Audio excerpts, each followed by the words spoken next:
உரைநடை உலகம் விருந்து போற்றுதும் அப்படிங்கிற தலைப்பில் நமக்கு ஒரு பாடப்பகுதி கொடுத்துருக்காங்க. அதில் பண்டைய தமிழர்கள் எவ்வாறு விருந்தோம்பலை மேற்கொண்டனர் அப்படிங்கிறத பற்றி தான் கொடுத்துருக்காங்க. இந்த பாடத்திலிருந்தும் நிறைய பாடல் வரிகள் நமக்கு வரலாம். விலகி நிற்பவன் வெல்லுவதில்லை, வெல்ல நினைப்பவன் விலகி போவதில்லை.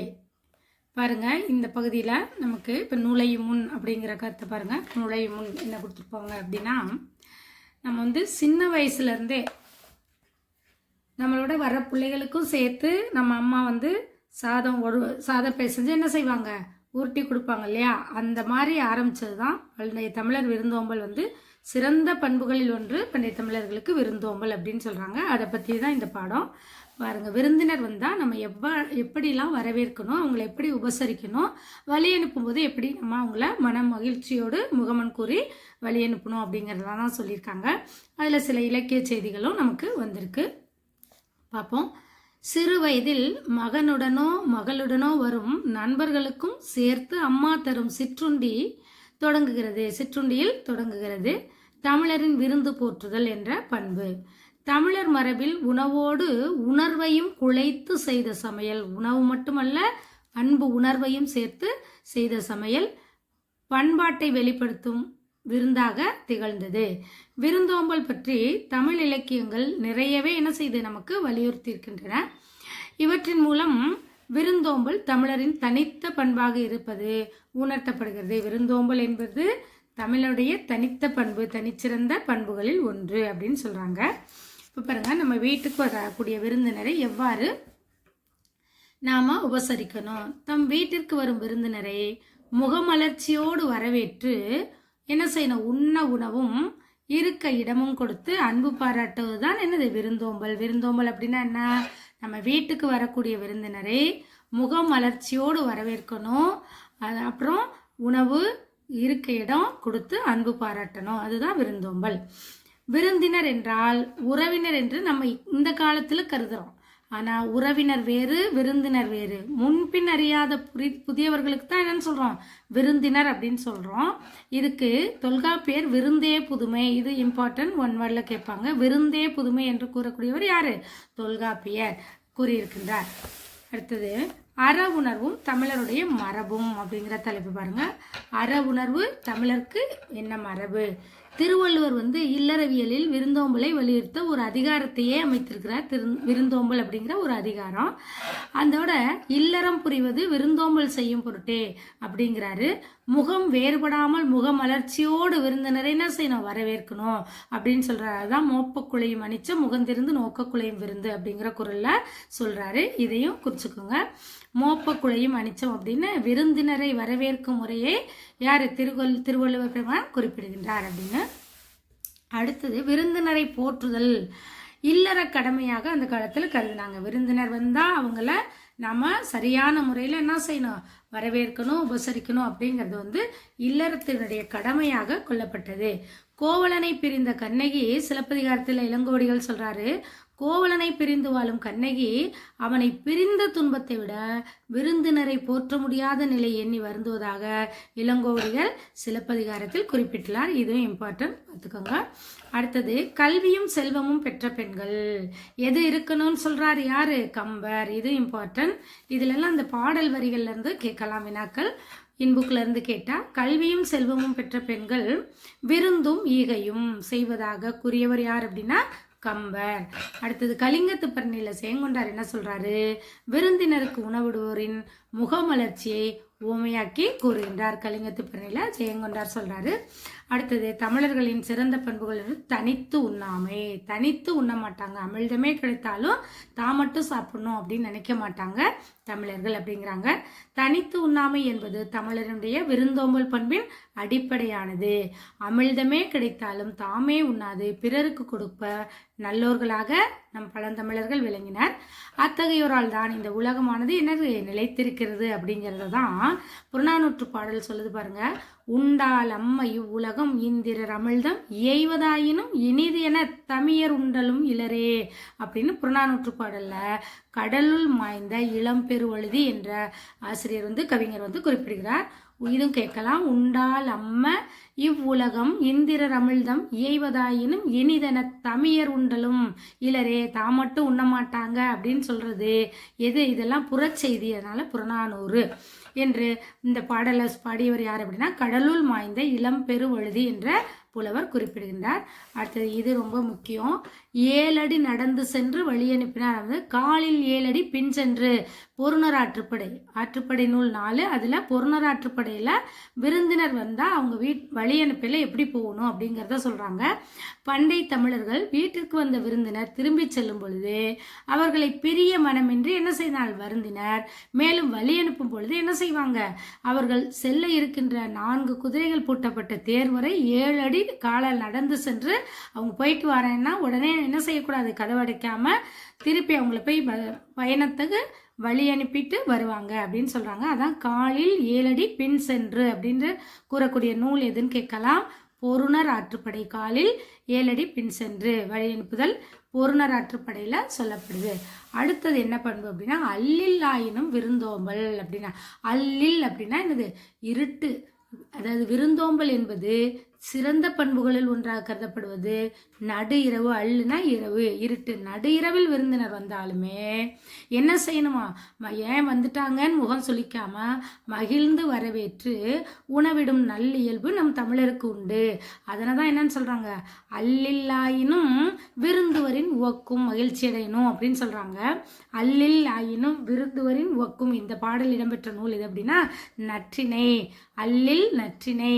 நல்லில் ஆயினும் விருந்துவரின் உவக்கும் மகிழ்ச்சி அடைவார் அப்படிங்கிற சொல்லக்கூடிய நூல் எது அப்படின்னா நற்றிணை. இதுவும் கேட்கலாம். இதுல பாடல் வரியெல்லாம் நிறைய வருது, அதனால ரொம்ப முக்கியம். அடுத்தது இன்மையிலும் விருந்தோம்பல். இன்மைனா என்னது? வறுமை. எவ்வளவு வறுமையா இருந்தாலும் இது அடிக்கடி கேட்கக்கூடிய வினா. இன்மையிலும் விருந்தோம்பல் பண்பை விளக்குக. வறிய நிலையா இருந்தால், நம்ம ஏழையா இருந்தாலும் என்ன எந்த வழியிலையாவது முயன்று விருந்தளித்து மகிழணும் அப்படிங்கிறது நம்ம முன்னோருடைய தனித்துவமாக இருந்தது. தானியம் ஏதுமில்லாத நிலையில் என்ன செஞ்சாங்க? விதைக்காக வச்சிருந்த திணையை கூட உரலில் இட்டு குத்தி எடுத்து விருந்தினருக்கு விருந்தளித்தாள் தலைவி அப்படிங்கிற செய்தி புறநானூற்று செய்தி காட்டுகிறது, நமக்கு காட்சிப்படுத்துகிறது. அதாவது விதைக்காக வச்சிருந்த திணையை உரலிட்டு விருந்தினர் வந்துட்டாங்க, வேற வழியே இல்லை, ஆனால் சாப்பாடு போட்டு தான் அவங்களுக்கு விருந்து உபசரித்து தான் அனுப்பணுங்கிற பண்போட அந்த திணையை உரலிட்டு குத்தி எடுத்துட்டு அந்த சாப்பாடு செஞ்சு விருந்தளித்தாள் அப்படிங்கிற செய்தியை புறநானூற்று செய்தி நமக்கு காட்சிப்படுத்துகிறது. அதுக்கப்புறம் என்னன்னா, அதே புறநானூறுல முந்தின நாள் வந்த விருந்தினருக்கு பேணுவதற்கு அப்படின்னா அவங்களை உபசரிக்க பொருள் தேவைப்பட்டது. அதுக்காக என்ன செய்யறான்? தலைவன் இரும்பினால் செய்த தன்னுடைய பழைய வாளை பணயம் வைத்து அப்படின்னா அதை அடகு வச்சுட்டு அதுல வந்த வருமானத்தை வச்சு விருந்தளிக்கிறான் தலைவன். மறுநாள் என்ன செய்யறாங்க? விருந்தினர் வராங்க. அப்ப தான் வந்து தலைவி என்ன செய்யறா? தன்னுடைய கருங்கோட்டு சீரியால், யாழ்ங்கிறது என்னது?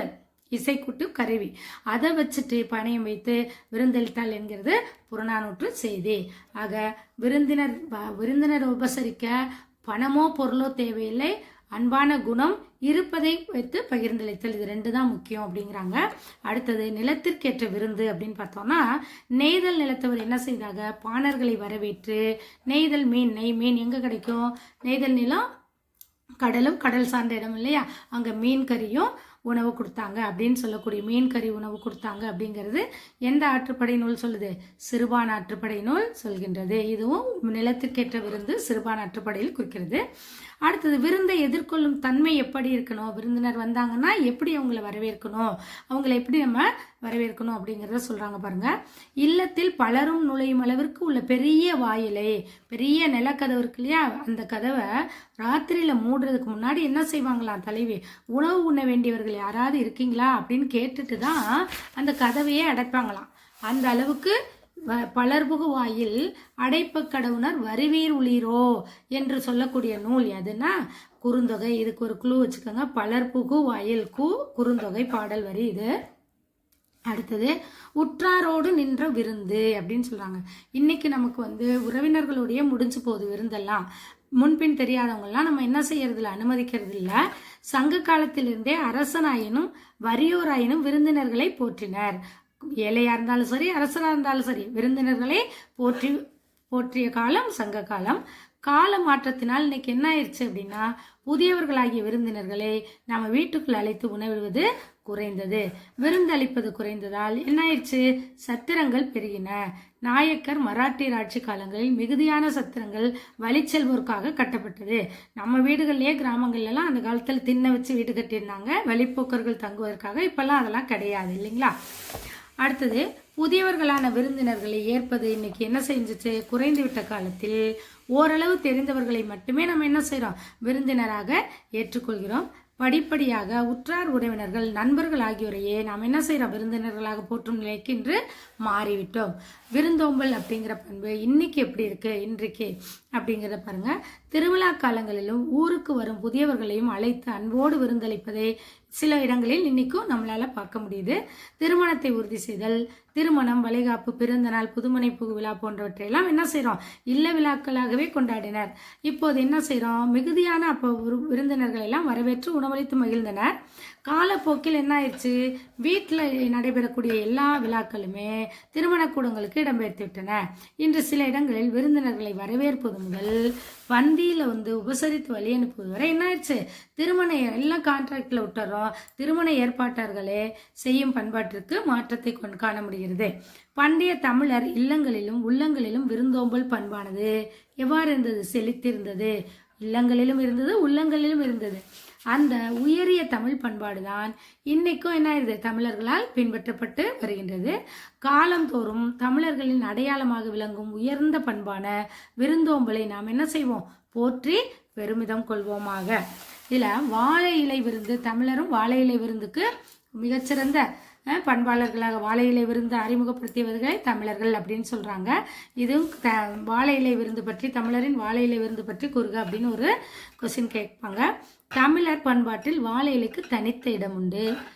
தலைவாழை இலையில் விருந்தினருக்கு உணவளிப்பது அப்படிங்கிறது நம்மளுடைய முன்னோடைய மரபாக கருதப்பட்டது. நம் மக்கள் வாழை இலையில் மருத்துவ பயன்களை அன்றே என்ன செஞ்சிருந்தாங்க, அறிந்திருந்தனர். தமிழர்கள் உணவு பரிமாறும் முறை நன்கு அறிந்திருந்தனர். உண்பவரின் இடப்பக்கமாக வாழை இலையின் குறுகலான பகுதியும் வலப்பக்கம் என்ன அகலமான பகுதி, அறுத்த பகுதி வலப்பக்கம் அகலமான பகுதி இருக்கணும். அப்பதான் சாதம் எல்லாம் பிசைஞ்சு நல்லா சாப்பிட முடியும் இல்லையா. அதனால இலையின் விரிந்த பகுதியும் வரணும். ஏனென்னா வலது கையால் உணவு உண்ணும் பழக்கமுடையவர்கள் நாம் இலையில் இடது ஓரத்தில் என்ன செய்யணும், உப்பு, ஊறுகாய், இனிப்பு முதலான அளவில் சிறிய உணவை வகையையும், அடுத்தது வலது ஓரத்தில் காய்கறி, கீரை, கூட்டு முதலான பெரிய அளவிலான உணவு வகைகளையும் நடுவில் சோறும் வைத்து எடுத்து உண்ண வசதியாக என்ன செய்யணும், பரிமாறுவார்கள். உண்பவர்கள் மனமறிந்து அவர்கள் விரும்பி சாப்பிடும் உணவு வகைகளை பரிவுடன் பரிமாறுவது, பரிவுடன்னா அன்போடு கேட்டு கேட்டு பரிமாறுவது நம்மளுடைய